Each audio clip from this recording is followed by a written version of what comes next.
welcome to the Mr. and Mrs. in Business podcast. I'm Chris. And I'm Helen. And what do we talk about? We talk about life. Business. And everything in between, the good, the bad, the ugly.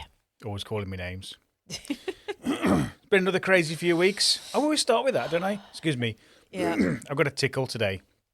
Well, it feels officially autumnal now, doesn't it? It was freezing last night. It was freezing last night. It was freezing yesterday morning, but it was nice and sunny in the day. It's one of those moments where, you know, as I think this is more of a male thing, but you get warm in bed, and then your wife puts their cold feet on you. You're like, get off, get off. Yeah. Well, we've got to warm up somehow. You're there for a reason, so, you know. Excuse me, it's a really tickly cough. This is going to sound awful on camera now, isn't it? Should we start again? Huh? Should we start again? No, we're not going to start again. We never do that. We're not going to start now. You're going to get me coughs and all. It's just like a tickly thing. But this week, we wanted to talk about Ideas Fest. Yeah, it was something that I don't... We didn't rehearse that, did we? No. It was something that somehow I've stumbled across it when looking for new events and stuff. Well, hold on. Whoa. Rewind. You're always so keen to get to the end. If we had your way, our podcast would be over in about 30 seconds. Okay. Let's leave them, you know. What is Ideas Fest, first of all? What is Ideas Fest? Well, it's a business festival. Right. A festival for business owners, on any kind of entrepreneur, really. People wanting to learn more, have access to people that have had fantastic businesses or running new businesses. A great way to feel inspired. There's also food and drink there, obviously a winner. And it's a really nice city, actually. We stayed like sort of, 10, 20 minutes out. Tring? Tring, yeah. I think it's Hertfordshire, Tring. Yeah, Hertfordshire. It's like 40-minute from London, north of London. We went for breakfast on the high street, and it was so pretty. It was very such nice. a cute little high street, wasn't Very it? nice. So it was nice to take that in, but we rushed back to work. Yeah. Yeah, we'll talk about that later. But see, so as you say, Ideas Fest is all about this networking for business owners, whether you're looking to start a business, you're looking to get motivated, inspired, to listen to really successful, have their talks and that kind of thing, or if you're already in business, to network. Yeah. Learn a few things, maybe make some new connections, friends, relationships, all that sort of stuff. And you booked this quite a few months prior, because this took place about 3 weeks ago now, right? 2-3 weeks ago. Yeah, and I booked it probably about 8-9 months ago. And I was like, we said, didn't we? Just book a hotel for 2 people, and I'm sure you'll find someone to go with. Didn't find anyone to go with that I felt comfortable sharing a room with anyway. So you were like, right, looks like I'm going to come. Well, I wasn't going to. My initial thing was, no, that's not for me. No, you're not a festival goer. No, I'm not. And I'm not really hugely into like these networking things where there's like thousands of people either. I prefer to have like meaningful, smaller conversations than just being a group of people and having to go and walk up to people. So I was like, no, that's not my thing. Your bag, totally, but not mine. So that was the idea of getting somebody else. But then because you couldn't find anybody, it was like, you know what? Being an entrepreneur, there we go, I've said it. The word I hate if you know me. Being a business owner, we all know that we have to be constantly taking ourselves out of our comfort zone, right? Yeah. And so I thought, bugger it. You know, I'm telling other people they should be pushing themselves on the rest of it. Now, I do, and I take myself out of my comfort zone on a daily basis, but that's one of those things that I've kind of always steer sort of clear off. well away of, really. It's rare Helen will get me out to some kind of networking event. Yeah. But I did it. Yeah, you did. I did.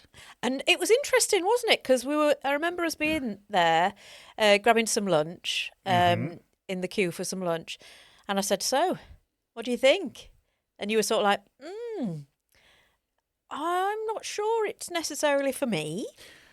Because we'd taken a walk around, we'd seen like some flower bits going, some great little glittery light faces. Proper which festival stuff. I was loving. And I was like, I need one of those flower headbands, but I'm here for business, so I'm not going to get one. I really want the glitter eyes, but I'm here for that. I'm not going to get one. And so we hadn't really explored much. We'd gone, a big part of it was for Simon Squibb, because we're both a fan.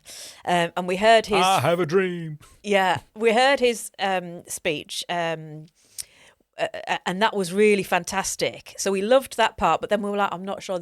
But we just hadn't gone for it and heard enough at that point. And then the second half of the day was just even more inspiring, and we were like left feeling really like full of like excitement. And you're kind of rushing off again. Slow the horses down. So the first part, I mean, I think we felt a bit lost. So we were late anyway, because anyway, that doesn't matter why we're late, but we were late. Only 20 minutes.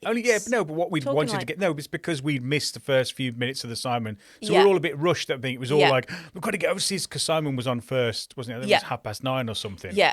And so we were running later than we wanted to be. Not because of our fault anyway, but so it wasn't that we were late, but we were rushed. And so it was like, where do we need to go? Right, straight over there. Yeah. And it was all a bit chaotic. And we got to sit down and listen to this speech, which was inspiring, although it did start with something that is not my thing at all, I'm going to be honest. Oh, yeah, what was it? I can't So remember. you'd gone in a few rows in front of me because there was a space, and I was like, I'll just stay here right at the back because it was already cram-packed. Yeah. And there's another Simon with Simon Squibb. Alexander. That's the one. Yeah. I'm useless with names. He was great as well. I remember logos. And yes, if ever you try and meet me, please wear a logo on your top so I recognise your name. Yeah. And they said, the other Simon said, right, can everyone stand up?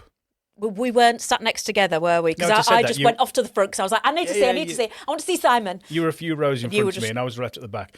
And there was something along the lines, can everyone stand up and sort of, be thankful that we're here and all that sort of stuff, which I know is important, all that, but it's not my kind of vibe, that kind of thing. I think I don't want to use the word hippie, but because it's not your vibe. It's just not my thing. Yeah. And then all of a sudden, it was like, right, and so we're all here to make connections. I want you to turn to the person next to you and say hi. And again, this is not my thing, and I'm thinking, what the fuck is this? Nice. So basically, I'm looking at Helen in front, and she's having these conversations with people, laughing and joking. One, having a chat. And then to the right of me, I don't dare break focus other than looking straight ahead. I don't want to look to the right or left of me. And so that I can see in the corner right to the left, there's two people having a conversation here. And on the right, there wasn't really. And they were standing up and I was sat down, I think, at this point. And no, I was stood up and they would sit down, so they weren't looking at me. And all of a sudden, this person on the left just looked at me and I just skinned, locked at the front of the stage. And after a bit, they went... Sorry, I'm busy. Right, and I'm just thinking at this point, this is not for me at all. What the fuck have I done here? I have wasted a day of my life here. I was thinking, and I've got so much stuff going on. And so I listened to the speech, but I wasn't really properly dialed in because I'm just thinking to myself, don't talk to me. This is some kind of hippie fest thing. I mean, what the fuck? If I wanted to go to Glastonbury, I'd go to Glastonbury, right? But it's not my thing. Yeah. And then from there, it was kind of, I think, I kind of switched off, I think. And we were just kind of walking around aimlessly. And you started to get this buzz. Yeah. And then, it was at lunchtime. We sort of, let's get a bite to eat. Not really done. We'd kind of dropped into a couple of talks halfway through. And it wasn't really, it was talking about, I felt like it was talking all about positivity and all that sort of stuff, which is great and really important. Yeah. But, it's all very well and good. Somebody saying you need to be positive and happy. But we know that. The difficulty is I don't know how to sometimes do that. Yeah, so for me, I was thinking to myself, this isn't for me. So it was a bit overload for you. It was. But then when we sat down and talked and discussed it, we had time to absorb it and reflect. And we were like, actually, I have. You did, like you say, you do need to feel positive, and it did have this positive vibe about it. And people were giving hints and tips about what they do. Some people saying about meditating. They did have a yoga, which again, this isn't my thing, and stuff. But it is so important to find your way to cut off, isn't it? So there were lots of different ways to do that, and there were some amazing business people on the panels that were giving their opinions, and some of them were like, nah, that's ridiculous, I wouldn't ever do that, I do this. And that was really, really, I think that's what helped you a bit more. Well, this is where it all changed for me. So you're running off again in the story, Helen. Honestly. Shall I just sit and listen to you then? Go on then. Wouldn't it? No, the Christopher show. That's got a ring to it, actually. Yeah, if you could just be behind there, just monitoring audio for me. No, but I'm just trying to fill people in throughout the day, and you get excited and want to go straight to the end. It's like for you, is when you go to a restaurant, the first thing you look at is dessert. What's up for dessert? Right. And it's like you want to get to the end, the best bit. And I'm like, no, let's enjoy the moment. Let's build up anyway. So we went for dinner. We were stood in this massive long queue, and I think it was I said to you, so what do you think? And you're like, yeah. And I'm like, okay. Then you didn't ask me back. So I asked another question along the lines of something like, would you do it again? Yeah, I would, yeah. And again, I don't think you asked me back. And I asked 3 or 4 probing type questions. I got nothing back other than, I would do it. Taking it all in. And then in the end, you did say, what do you think? And I'm like, this isn't for me. This isn't my kind of thing. And I started picturing other business owners that I know, and I said, I don't think they'd like this, and but it'd be really good for that person. Yeah. And then, bizarrely, we went over to see Simon Squibb had a stand there, didn't he? Dreamland. Yeah. And we saw a couple of bits of what he was so busy all day. That stand was just packed. I mean, I would say, to be fair, probably 30% of the total audience were in and around their stand all day. Yeah. It was fantastic. But then it started to pick up a little bit, and we watched a few more speeches. And then there was two talks in particular that really changed my whole thought on it, because to this point, it was probably like 3:00 in the afternoon at this point. I mean, even at lunchtime, I was thinking to myself, how can I get out of here? Yeah. How do I go and say to Helen, you carry on, but no, I need to go back to the room because we booked a hotel. And it was a guy called Nick. Oh, yeah. Oh, I told you I'm loose with names. Welsh guy. Yeah. I can't remember. I'm sure people watching will know if they're from the UK, but he's a famous entrepreneur from Wales. So famous, I don't know his second name. He was fantastic, wasn't he? Really so down to honest earth. And just you wouldn't. I mean, it's really interesting, isn't it? Because you visually judge people. So I didn't know who he was at this time. I didn't know who a lot of people were before, to be honest with you. But I'm not really surrounding myself with multimillionaires kind of things. So it's not something that I'd done before. And there was this panel of people, and they were just there was this guy interviewing. I think it was about 4 or 5 people. There was the lady from Go Henry on the stage. Yeah. Again, I can't remember her name. I'm really sorry, people, if you are watching this. I'm just awful. Never rely on me for names. And they were just asking general questions. And this guy on the end, Nick, he reminded a little bit of me, which was, I don't know how to describe this without offending anybody, because it's not the way it's meant. But he just seemed very down to earth. Yeah. He swore. Not that swearing makes you a good or bad person kind of thing, but and he was just like, I forgot the question. What was the question? Something that I would have said and done. Just very sort of to the point. Like, he was extremely down to earth. Yeah, having a laugh. Relatable. I think he had some of his team or something there, because he kept on in the front row, and having a laugh with him kind of thing. Yeah. And it was just, I was like, oh, okay, maybe this isn't all. And then it came out throughout the story that I think it sold for, I want to say 285 million. Yeah. The highest in Wales business that had sold. And then also it was like, wow, okay. Because my first thing in the morning was, this is all for, and again, I don't mean to judge, but I thought this is all for really young people or older people looking to start business rather than already in business. But you were wrong. I was very wrong, because when I started hearing that, thinking, oh, okay. And then we met a lady who did law. Yes, yeah. Speaking to her a little bit. Yeah, she used to have a podcast, and so we had a good chat about that, which was interesting. Yeah. And then the real conversation that really changed my whole thing on everything was how to sell businesses. Not that we're looking to sell, but it was the panel that were really interesting. Yeah. So there was Andrew Hilbert, Kim Antonio, Sophie, Newcastle lady. Yeah. Something also made about personal branding. Sorry, I forgot your name. Please don't take offense if I forget names if you're watching. And Rachel Murphy. Okay. Rachel Murphy, yeah. And they were talking about selling businesses, and the numbers they were throwing out, and the hints and tips that came out of that chat. And I didn't even want to go on that one, because I was thinking, why are we sitting on this? I don't even want to sell a business. And you were like, well, let's go and sit over there. This seemed like an interesting panel. Yeah. But some of the stories, the honesty, honesty was just so endearing and powerful and refreshing. You realise sometimes you feel like it's a completely different world, and that you'll never get that inside knowledge. But it was just we were just so grateful how honest and open they were being. Absolutely, and I think we talk about, this is why we set up this podcast. We talk about this a lot, about knowing that you're not the only one that actually goes through difficult times. You might start with difficult times, go through difficult times, but these people that are hugely successful, I've been down the same journey as you. They're just a bit further down that journey. And they might have a bit more resilience or whatever, don't know, but they're just further on in their journey than you are.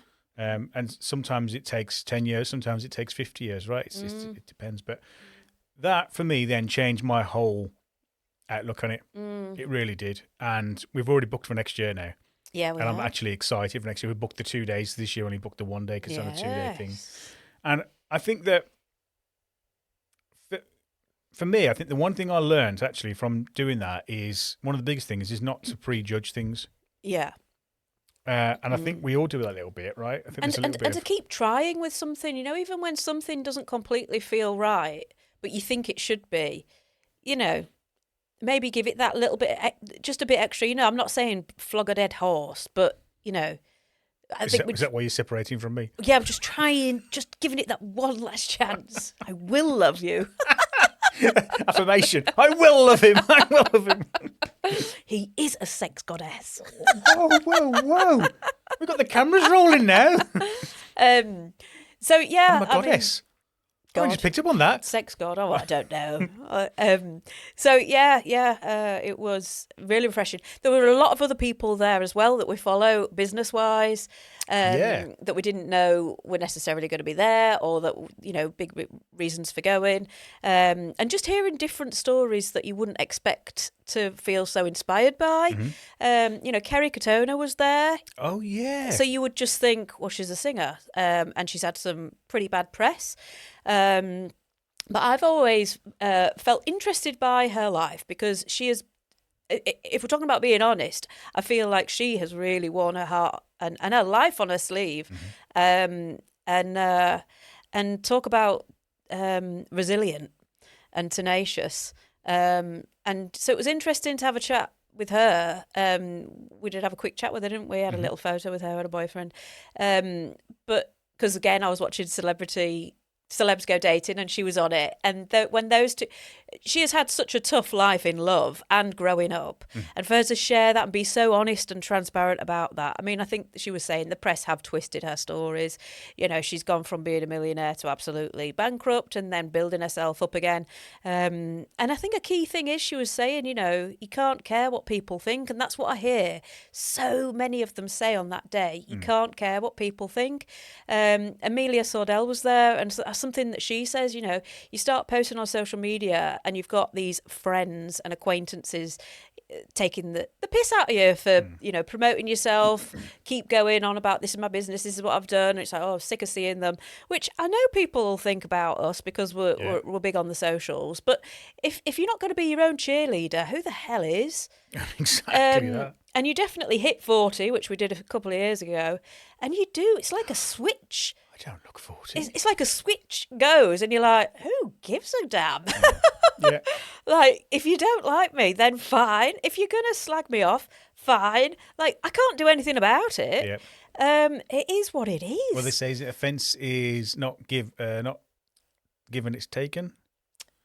Yeah, so you can decide to take that negativity on board, or you can just decide to think, well, you know what, it is what it is, and you just got to stay in your own lane. And if you're living a life where all you're doing is taking the mick or moaning about other people, just focus on yourself, will you?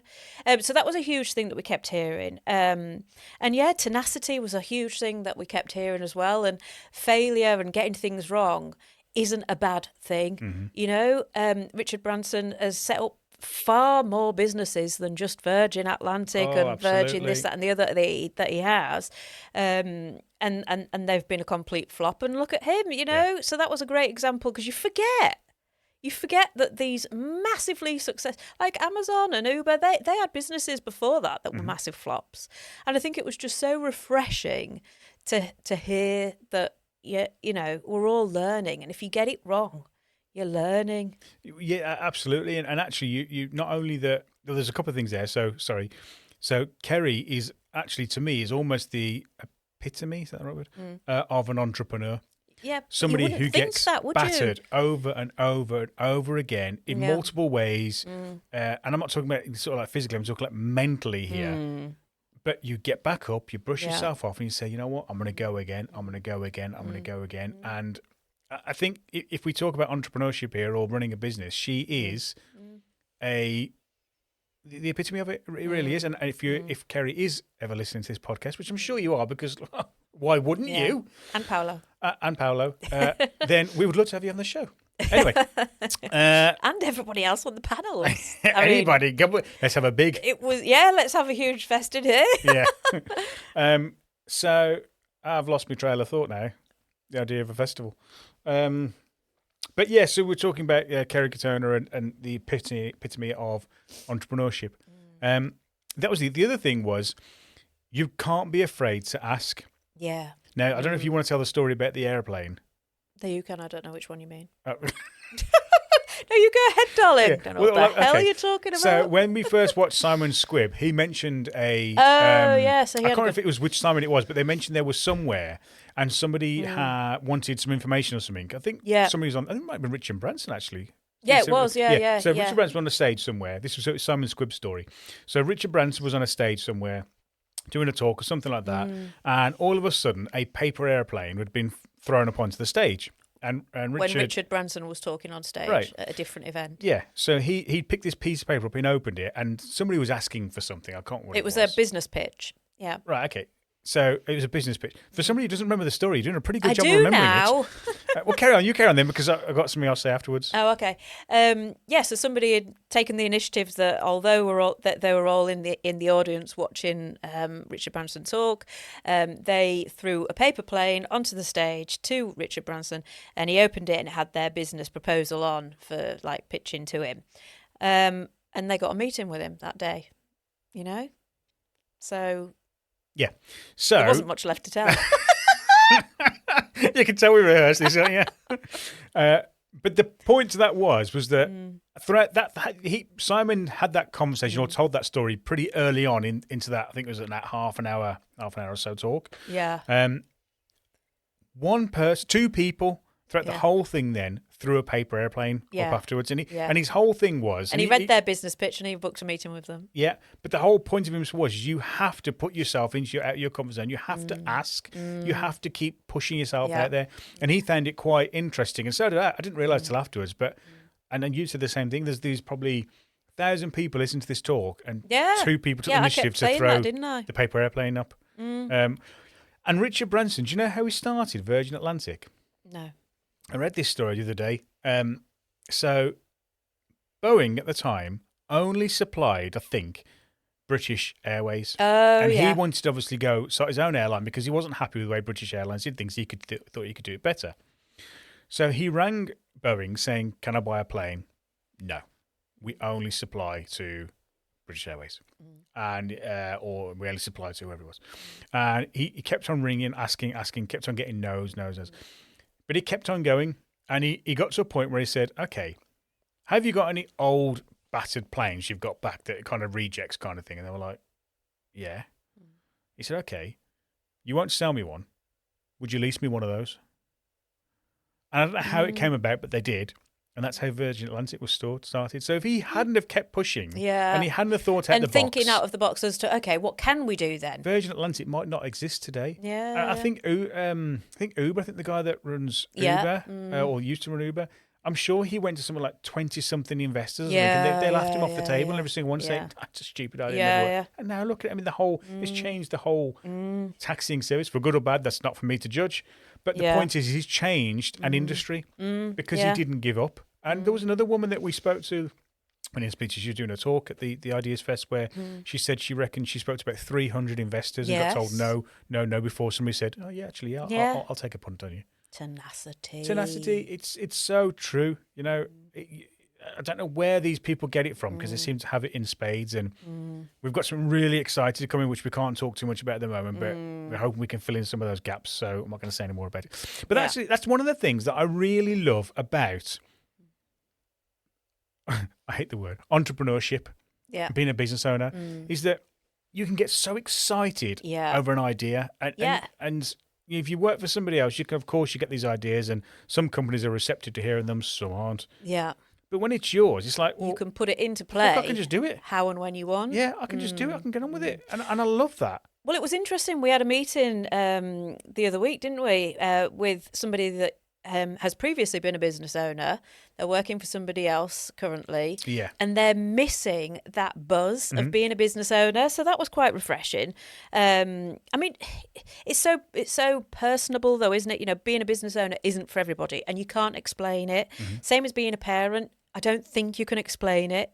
That love that you have for a child, you cannot explain. And it's probably the same for a business. It is like a child. You do have a love for it. And if somebody, like, I don't know, was to give you a bad review, you take it so personally. You know, if you have a bad egg at work and they're not pulling their weight, you know, you take it personally. So, yeah, I've gone off on a tangent. Pasta. Spaghetti-o. But no, I think that my bringing us back on topic, my perception of Ideas Fest has massively changed. Yeah. And next year, I will 100% be integrating more and speaking to more people and just speaking to random people. Yeah, In fact, yeah. we're even talking about if it was an opportunity for us or a way for us to have our own stand there or something. Yeah, sure, with our services that we offer with Thread Pixel and Two Krakens. But and I will be having a flower headband. I won't be walking with glitter. you. I won't be walking with you. I might have glitter freckles. Yeah, we'll have to go with somebody else then. We'll have to get enough extra No, seats. you're going to have glitter freckles as There's well. not a chance. Not a chance in hell. But it was really, really interesting. Yeah, really got a buzz going again for us, which is what I was hoping it was going to do because, you know, it's tough in business and I think to feel inspired and re-energised by anything or anyone is a fantastic opportunity and it did certainly just do that and more. So it would. And so I'd say if you haven't heard of it, look it up. Yeah. If you have heard of it and been unsure, do you know what? As Nike would say, but the un-PG version, just fucking do it. Yeah. Right. Just what have you got to lose? 150 quid a ticket or something like that? Yeah. Fucking, you're going to spend that on a flipping takeaway or a meal out with your missus? Just do it. If you eat as much as we do. Yeah. No, but if you're going to be half decent now, by the time you buy a bottle of wine and you have a 3-course meal, you're probably not on a tip. You're probably not shy of 120, 30 quid. Yeah. So, you know, it was Frankie James that set it up. Right. And we did speak to her. I approached her and said, you know, I think it's great what you've done. It's fantastic. You know, she was very approachable, really, really nice. And they also run Ideas Fest, and they also have some different entrepreneurial and new startup and business awards as well. So kudos to you for doing something so different. Because when we were saying I'm going to a business festival, because we were telling quite a lot of our customers that we were going, and they were like, "What?" It's different and it's clearly paying off. It's really successful. I think the future of businesses, if it wasn't already before, but definitely the future, within a world of AI and systems and tech, is building communities. Yeah, and it's and it's doing those things face to face, right? It's not just about online community. It's about actually having a conversation like this where you can. Well, it's being your authentic self, isn't it? Being present, right? But being yourself, you know. Being present. Yeah. But not just an AI generated image of yourself and stuff. Yeah. No, that's what I mean. Yes, it's in person, being present. That's exactly what I was meaning. She's give me a look now, as if like. If you don't watch this podcast, you absolutely have to watch it because Helen's facial expressions say more than what she comes out of her mouth. I'm just aware of the time because we didn't have much time. Rabbiting. Yeah. Rabbiting on. Wrap it up now, darling. Wrap it up. Pasta. So I think if you haven't done it, just fucking do it. Ooh. Just do it. Seriously. It's not my thing at all. I really couldn't say any more about the fact that it isn't my thing. I mean, it's rather a fork stuck in my eye. I've actually had surgery where I watched them stitch me back up and I felt it because the anaesthetic worn off. I'd rather do that than go there. I thought, and at the start. You thought that, yeah. Now it's totally changed, and I'm actually quite looking forward about going next year because the people you get, if nothing else, if you are prepared to approach people, these talkers anyway, specifically after they've done their talk, you have the opportunity to speak to people that have made it. I mean, you see these people online or on telly or read them in magazines or in the old days, or you see an online article. And we've got a fantastic opportunity to sit with somebody on Friday, the day this actually gets released. We're not going to say who it is, but that we would never have probably had the opportunity unless you, Helen, would have taken the gumption which you did after the talk. Let's go and have a conversation with him. Let's ask him some questions about some of his talk that he spoke about. We found really interesting, inspiring, and that's led to other things, which now means we're going to dinner with somebody who sold for a humongous amount of money a business not long ago, and we are hoping that we're going to be able to do something really exciting together. And that would have happened otherwise. And so, if nothing else, that's the opportunity that you get by going there. I mean, if somebody said to you, for 150 quid, you could have an opportunity like that, you'd be fucking snap the hand off, wouldn't you? Yeah. No, we had some really good conversations with lots of different people in the queues for drinks and all sorts, didn't we? People launching new businesses and apps and all sorts. Apart from the fact that we got in a queue for a coffee, and actually we were just sold a coffee machine. Yeah. You had to make it yourself. What kind of a fucking coffee station is this? But no one in the queue realised that. No, that's not true. Everyone was like, can we just pay for the coffee? That is not true. Rewind. You realised when we were halfway through. No, quite early. And I said, well, we've waited long enough now, darling. Let's just wait. And then the worst part was, I don't drink coffee. I wanted hot chocolate. We get there. Oh, sorry, we don't do hot chocolate. What? Wasted half an hour. Honestly, we spent more time in that queue than we did the first queue where we could have got hot chocolate, where you were saying, no, I'm not going over there. The queue's too long. Yeah. Anyway. So, Ideas Fest.